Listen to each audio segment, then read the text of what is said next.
को जो लगातार बारिश हुई थी उसी का जो है नतीजा जो है नाला भर के गया, और नाला भर के जाने के बाद जो 2 मंजिला जो मकान है वो बह गया, और उसमें जो है माँ बेटे की जो है जान गई। ऐसा जो है सोशल मीडिया पर शुरू है, पर जो है एक बेटा मिला। माँ की अभी जो डेड बॉडी की तलाश शासन प्रशासन द्वारा जो है रेस्क्यू ऑपरेशन शुरू है। पर इस नाले की हकीकत बताने के लिए आया हूँ और ग्राउंड रिपोर्ट बताने के लिए आया हूँ कि किस तरह ये नाला है या नाली है या अतिक्रम है या क्या है। कुछ स्थानीय लोग हैं, उसे जानने का प्रयास करेंगे कि ये नाला कितने वर्षों से, क्या बताएंगे ये नाला कितने वर्षों से होगा लगभग? ये लगभग नाला 50-60 वर्षों पुराना नाला है।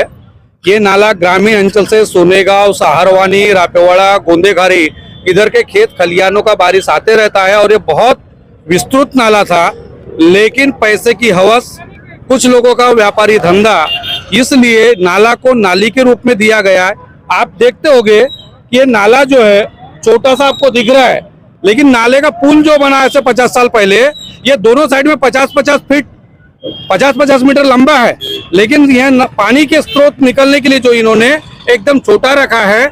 और इसी का नतीजा है कि ये दुखद हानि हुई, दुखद घटना हुई और लगातार बारिश होने की वजह 2 जीवित हानि हुई।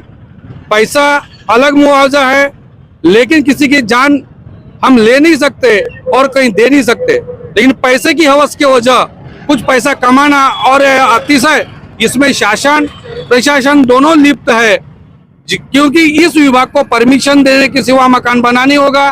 और ये परमिशन किस लेवल पर दी गई, जबकि शासन के नियम होते हैं नाला तालाब इससे दूर कुछ छोड़कर अपन ने परमिशन देना चाहिए। उसके बाद यह नाला लगातार सततधार भारी बारिश होने की वजह यह नुकसान हुआ है। नुकसान होने के लिए जितने ही जवाबदार शासन प्रशासन है, उसी के साथ वह व्यक्ति ने भी अपने आवास के लिए सोचना चाहिए कि अपने को किस जगह रहना है, क्या रहना है, अच्छी कॉलोनी हो, कुछ भी हो, लेकिन नदी नाले से दूर हो। ऐसा आदमी ने अपना प्राथमिक करते हुए निर्णय लेना चाहिए। ऐसा जितना बड़ा ब्रिज है उस ब्रिज के हिसाब से ऐसा लग रहा है नाला काफी बड़ा रहा होगा जिस समय ब्रिज तैयार किया होगा। पर आज अगर अपन नाले की 2 परिस्थिति देखें तो दोनों साइड से नाला हो गया छोटा और चारों साइड में दीवाले है, तो दीवाले के शासन प्रशासन ने डाला होगा, क्या लगता है आपको? प्रथम दर्शनी तो ऐसा लगता है कि दीवाले शासन प्रशासन ने नहीं डाला है। ये नाले के बाजू में जिन लोगों की भी जमीन लगी हुई है, उन्होंने ही नाले के पास की जगह अपने अधिग्रहित करने के लिए अपना बाउंड्री किया होगा, ऐसा हमें लग रहा है। तो लेकिन समय दीवार डाली गई थी तो शासन प्रशासन सोया था, ऐसा लगता है आपको? शासन प्रशासन की जो बात करें तो ये कैसा है, शासन और प्रशासन में 2 लोग होते हैं।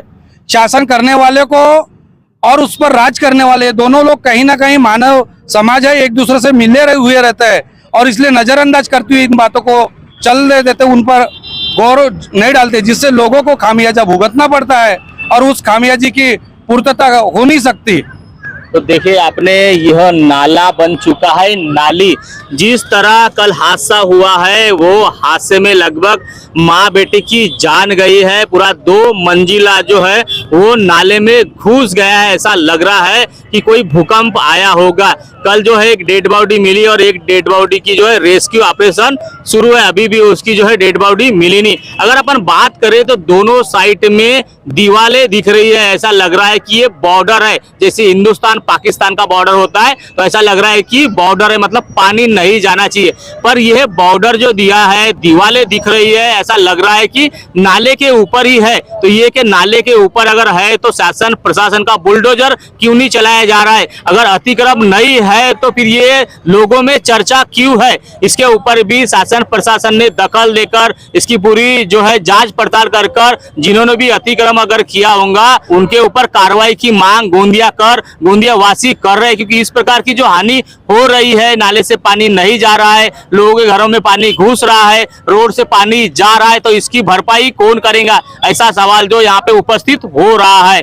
कल जो काफी लोगों में, काफी गोंदिया विधानसभा ग्रुप है, काफी चर्चा हुई कि इस प्रकार हुआ होगा, उस प्रकार हुआ होगा, अतिक्रम नहीं था, क्या था, ये तो जानकारी नहीं। पर यहाँ पे बताया जा रहा है कि जिला अधिकारी आए थे, उन्होंने भी यहाँ का जायजा लिया, ऐसा कहना है। तो लगभग काफी नाले से जितना भी लगभग दूरी रहती है वो डिसाइड की जाती है, उसके बाद में जो है बांधकाम होता है। पर यह बांधकाम नाले के नजदीक अगर दिख रहा है तो शासन प्रशासन के द्वारा अभी तक कोई आदेश क्यों नहीं निकला। जबकि यूपी बिहार की अगर बात करें तो जो मुख्यमंत्री है योगी आदित्यनाथ, वो जो है जहां वहां अतिक्रम रहा था उनका बुलडोजर चल जाता है। पर ये महाराष्ट्र में मुख्यमंत्री की एकनाथ शिंदे की सरकार है, उन्होंने इसके ऊपर दखल क्यों नहीं ली और यहाँ अतिक्रम अगर है तो उनके ऊपर बुलडोजर क्यों नहीं चलाया गया, ऐसा सवाल जो उपस्थित हो रहा है। क्या और शासन प्रशासन गोंदिया कहीं जो नाले के ऊपर जिनके घर होंगे वहां क्या जाने जाएंगी, उसके बाद शासन प्रशासन जागेगा, ऐसा सवाल भी उपस्थित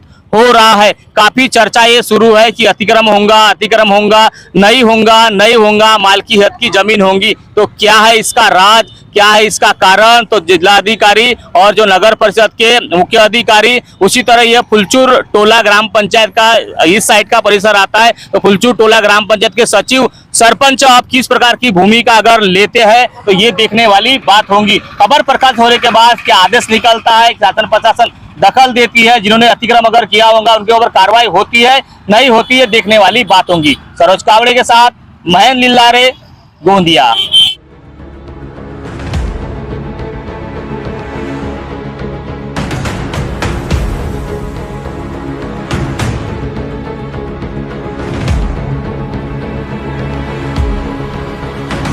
अब आपकी समस्या तूफान की तरह सरकार तक।